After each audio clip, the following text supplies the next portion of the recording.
you curious about the hidden secrets our grandparents relied on to get through some of the toughest times in history? In this video, we're taking a trip back to the era of the Great Depression, when families had to make every seed and every harvest count. We'll uncover 10 nearly forgotten vegetables that played a huge role in survival and resourcefulness, proving that sometimes the old ways are still the best ways. Get ready for a fascinating journey into vintage gardening traditions and see how these overlooked crops can inspire us even today. Number 1. Salsify. Known by many grandparents as the oyster plant, salsify was a staple crop during the Great Depression because it was fairly easy to grow and had a unique, slightly savory flavor people often compared to seafood. Families who experienced the hardships of the 1930s had to figure out how to maximize nutrition with limited resources, and salsify fit that need perfectly. It stored well over the winter, which meant a steady food supply when times were tough. People would typically plant it in small garden plots near their houses, sometimes alongside other root vegetables such as carrots or parsnips, because salsify could handle colder temperatures and didn't require fancy techniques to thrive. Modern gardening experts have pointed out that salsify contains vitamins, minerals, and fiber that can be helpful for digestion and general well-being. Although it was more popular in the early to mid-20th century, it has started to regain attention in some farm-to-table restaurants and among heirloom seed enthusiasts who like reviving traditional crops. Looking back at old newspapers and farming manuals from the 1930s, you can find references to simple salsify recipes like boiled salsify, creamed salsify, or even fried salsify patties. Many baby boomers remember their parents, who were children of the Depression, talking about how a row or two of salsify in the backyard garden could stretch a meal when money was tight. Research from various modern gardening blogs confirms that salsify doesn't require much fertilizer, just steady watering and decent soil. It can tolerate partial shade, which was useful for families in older American neighborhoods where sun exposure might be limited by nearby buildings or taller crops. Popular YouTube homesteaders who focus on traditional American gardening methods have demonstrated that salsify's roots can be left in the ground until the first frost, making it convenient to harvest later in the season when other vegetables aren't available. In nostalgic reflections of early 20th century America, you'll find black and white photos of families proudly displaying their salsify harvest along with turnips, rutabagas, and beets. Although it slipped off most grocery store shelves in the 1940s and 1950s, there's been renewed interest among culinary explorers who appreciate that old-fashioned produce offers more complex flavors and can add variety to modern diets. Many older cookbooks from the 1930s and 1940s list this plant under winter vegetables, emphasizing its versatility in soups and stews. Even though it fell out of favor as big supermarket chains expanded in the 1950s and beyond, modern chefs have begun incorporating it into gourmet dishes. Some have described it as a root with a slight hint of artichoke or oyster, which intrigues people who like experimenting in the kitchen. Salsify also offers a direct link to the memories of grandparents who survived on creative cooking during times when resources were scarce. This vegetable, overlooked in many present-day markets, is a reminder of how families in old America adapted to ensure that nobody went hungry, especially during the challenging era of the Great Depression, through World War II, and into the post-war years. Number 2. Rutabagas. Rutabagas were widely grown by people who lived through the 1930s and 1940s because they are hardy root vegetables that can endure cold climates and poor soil conditions. Often called Swedes or Swedish turnips, they provided a filling source of carbohydrates when other crops failed or were too expensive to buy. Grandparents who grew up during the Depression and later formed the baby boomer generation, or raised them, remembered fields of rutabagas in rural America, especially in states like Minnesota, North Dakota, and parts of the Northeast. Many historical articles mention how families relied on rutabagas in stews, mashes, and bakes to stretch their meat supply or even to replace more expensive ingredients. One reason this vegetable became essential was that it stored beautifully through the winter in root cellars or cool basements.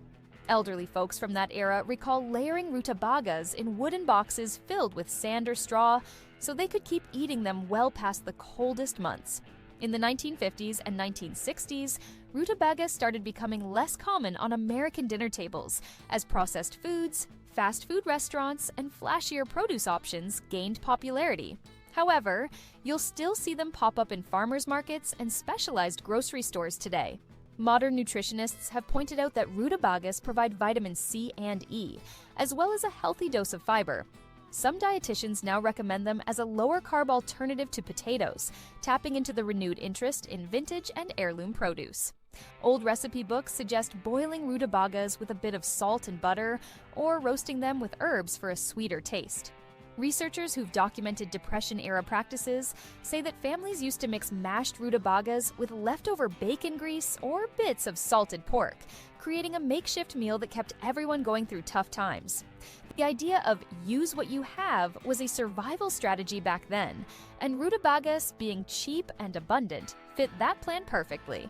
Folk wisdom from the 20th century also suggests that rutabagas grow best in cooler climates, and leaving them in the ground a bit longer can actually improve their flavor. Some baby boomers and Gen Xers who discovered family recipe cards stored in old photo albums or cookbooks remember seeing multiple rutabaga dishes: mashed rutabagas, rutabaga fries, and rutabaga pies. These days, you might encounter videos on YouTube with creative ways to cook rutabagas, blending modern culinary trends with old-fashioned nostalgia. Their legacy as a Great Depression vegetable holds strong among enthusiasts who appreciate that it contributed to the resilience of American families during a time when every meal mattered. Number 3. Parsnips. Parsnips might not be flashy, but they were standard fare in many home gardens during the 1930s, 1940s, and 1950s. The sweet, earthy flavor of parsnips comes out especially after a frost, so people living in colder regions of the United States found them handy for extending the harvest season. Grandparents from the Great Depression days often recalled how parsnips were easier to cultivate than carrots and sometimes yielded larger crops. Local newspapers from the 1930s feature advertisements and articles urging families to consider parsnips a cost-effective alternative to pricier vegetables. Cooking methods back then frequently involved boiling or roasting parsnips, occasionally seasoning them with only a bit of salt and pepper. With limited access to exotic spices, families had to stick to basic ingredients, which showcase the natural sweetness of parsnips. Over time, as the economy recovered in the 1950s and 1960s, parsnips began to slip out of the limelight, replaced by more modern convenience foods. However, older generation cooks continue to share recipes with their children and grandchildren, ensuring that parsnips remained a familiar sight in certain regions. In the 1970s and 1980s, some home gardeners revived parsnips, appreciating their versatility in soups, stews, and side dishes. Today, there's renewed interest in parsnips in the farm-to-table movement, where chefs roast them for a caramelized finish or blend them into purees for a comforting twist on mashed potatoes. People analyzing old seed catalogs from the 1930s have found that parsnips were heavily promoted alongside other root vegetables as a strategy to maintain household self-sufficiency. Many baby boomers still remember their parents pulling up these long, white roots and storing them in cool basement corners. Recent articles that delve into American nostalgia emphasize how parsnips connect modern cooking with simpler times, reminding us that some of the best flavors don't come from exotic produce, but rather from humble roots that have nourished families for generations. Parsnips remain a testament to the resilience and creativity of people who made the most of what they had during the Great Depression, and the tradition continues among those who value heritage gardening today.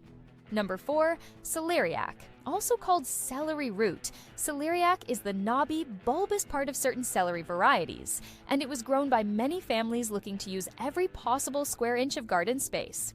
During the 1930s and 1940s, celeriac gave a subtle celery-like flavor to soups, stews, and salads, allowing households to create satisfying meals without needing more expensive or out-of-season ingredients. Because celeriac was relatively easy to store, Depression-era families placed it in root cellars along with turnips, potatoes, and onions. Historical data from that period indicates that celeriac was commonly found in European immigrant communities across America, especially among those who brought over traditions from countries where celeriac was more popular. This cross-pollination of cultural food practices enriched American cooking, even during tough economic times.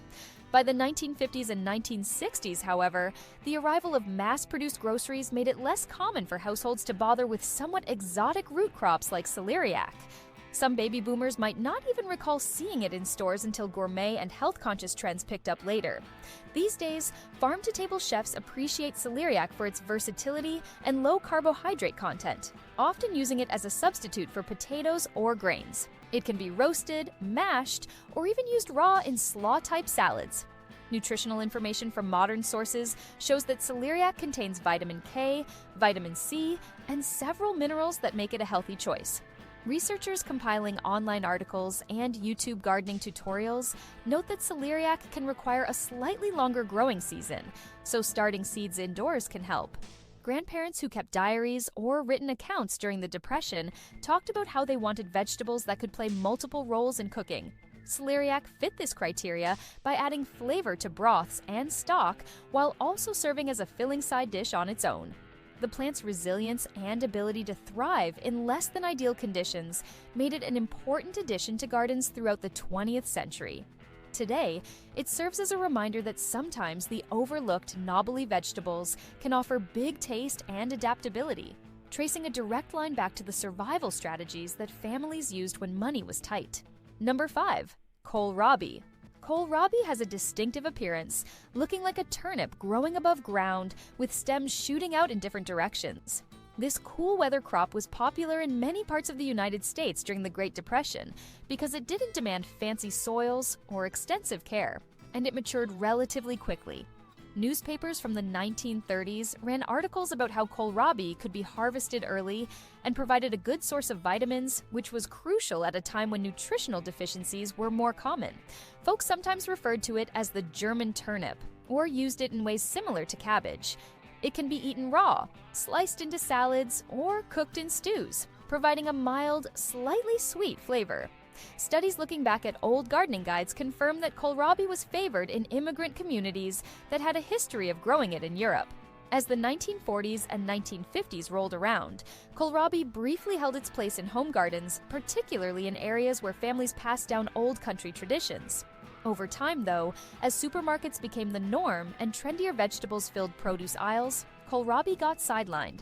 In recent years, health gurus and community gardeners have rediscovered it for its nutritional benefits, which include vitamin C, potassium, and fiber. YouTube homestead channels often showcase how easy it is to grow kohlrabi from seed and how flexible it can be in the kitchen, stir-fried, roasted, or simply sliced fresh. Some older Americans remember their parents talking about using kohlrabi leaves the way one might use kale or collard greens, ensuring that no part of the plant went to waste. This thrifty approach came directly from the Great Depression mindset, where families needed to make full use of every vegetable they grew. Modern farmers markets sometimes highlight kohlrabi as a quirky, nostalgic vegetable that connects consumers to their grandparents' era, reminding people that simpler crops can stand the test of time. Number 6. Jerusalem artichokes. Also known as sunchokes, Jerusalem artichokes aren't actually related to artichokes at all. They're a type of sunflower with tuberous roots that taste mildly nutty and sweet. During the Great Depression, families who had a little bit of extra land could plant these because they spread easily and came back year after year. Sometimes they were referred to as a weed because once established, they could be tough to remove. Still, this resilience was exactly what people needed when food security was a concern. Various 1930s publications mentioned that sunchokes were useful in soups, stir-fries, or even eaten raw in salads. The taste was unique, so not everyone loved them, but they definitely helped stretch the pantry.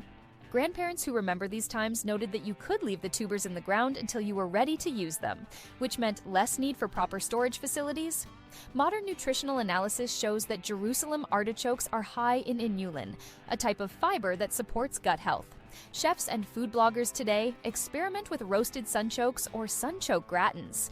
The plant's bright yellow blooms also made it appealing for decorative reasons, so it served more than just a practical function in some homesteads. Old photographs from rural America show tall sunflowers in backyards that turned out to be Jerusalem artichokes instead of the typical ornamental variety. In the 1940s through the 1960s, as processed foods gained in popularity, fewer families bothered with sunchokes, but certain enclaves of home gardeners kept them alive. Now, as interest in native plants and perennial food sources grows, people have rediscovered Jerusalem artichokes as a sustainable, forgotten crop. Some baby boomers have started replanting them on small farms or in backyard gardens, possibly trying to reconnect with the old ways of their parents and grandparents. The plant's ability to thrive in challenging conditions mirrors the spirit of resourcefulness that characterized the Great Depression years, demonstrating that even a humble tuber can become a source of nutrition and security when times are tough. Number 7. Collard greens. Commonly associated with Southern cooking, collard greens have a long history in the United States, including a significant role in surviving economic difficulties like the Great Depression. Generations of Americans, particularly in the South, grew collards because the leaves are tough, resilient to heat, and can continue to produce over an extended season. Families in the 1930s relied on these greens for essential nutrients, often simmering them with a piece of smoked meat or leftover bacon fat to add flavor. Oral histories from that era describe how collards were available nearly year-round in milder climates, acting as a steady source of vitamins and minerals when money was scarce. By the 1940s and 1950s, collards remained a staple in many African American and Southern households, connecting cultural traditions with practical food choices. Even though fast food and processed meals became more prevalent in the 1960s and 1970s, collard greens never entirely disappeared from home cooking. Today, they are recognized by dietitians for being rich in vitamins K, A, and C. Contemporary chefs have also found inventive ways to use collard greens, from raw wraps to sautéed side dishes that highlight their hearty, slightly bitter taste. On YouTube, you can find tutorials that show how to cook collards in a more health-conscious way, using less fat while still preserving flavor. The older generation often mentions that collards can stand up to extended cooking times, making them perfect for stewing with whatever scraps of meat were available. This was a vital technique during the Great Depression, as it ensured that every bit of protein and flavor was utilized. Collard greens symbolize the perseverance of families who made do with humble ingredients, turning them into comforting meals that fueled them through economic uncertainty. Today, collards are celebrated not only for their cultural significance, but also for their adaptability, bridging the gap between vintage gardening traditions and modern nutritional needs. Number 8. Black radishes. Although radishes in general have been around for centuries, black radishes were a favored variety among some Depression-era gardeners because they're larger, store longer, and have a sharper taste that can add a real kick to dishes. In the 1930s, many rural families planted black radishes as part of their root vegetable stash, tucking them away in cellars for use throughout the winter. Old cooking pamphlets from that period reveal that people would grate them into salads or pickle them to mellow out their pungency. The robust flavor also meant a little went a long way, so families could make a small quantity stretch into multiple meals. As the 1940s and 1950s arrived, black radishes didn't become a mainstream grocery item, perhaps because of their bold taste, but they remained in certain home gardens, especially in immigrant communities where similar varieties were common in traditional cuisines. Baby boomers often recall seeing black radishes only on special occasions, or hearing about them from grandparents who valued their strong flavor. In modern times, black radishes have gained a boutique appeal among foodies and chefs looking for something different. Culinary professionals experiment with them in gourmet salads, soups, and stir-fries. Nutrition experts highlight that black radishes contain antioxidants and may support liver health, though it's always wise to enjoy them in moderation because of their intensity. Gardeners who post on blogs and social media about heirloom seeds describe black radishes as relatively easy to grow, requiring similar conditions to other root vegetables, and offering a unique visual appeal with their dark exteriors and white interiors. Looking at the Great Depression era, black radishes exemplify the resourcefulness of families who weren't afraid to try vegetables beyond the usual suspects, ensuring they had diverse crops to fall back on. The history of these spicy roots reminds us that even lesser-known produce played a role in keeping households fed during one of the toughest economic periods in American history. Number 9. Scorzonera. Sometimes referred to as black salsify, Scorzonera has a dark brown or black outer skin, and it was another root vegetable that families in the 1930s found useful for its hardiness and subtle flavor. Much like regular salsify, Scorzonera was known to have a faintly oyster-like taste when cooked. In older American homesteads, particularly those influenced by European farming traditions, you'd find Scorzonera growing in small patches alongside other root vegetables. It was valued because it could remain in the ground well into the winter, offering a fresh harvest without the need for complicated storage systems.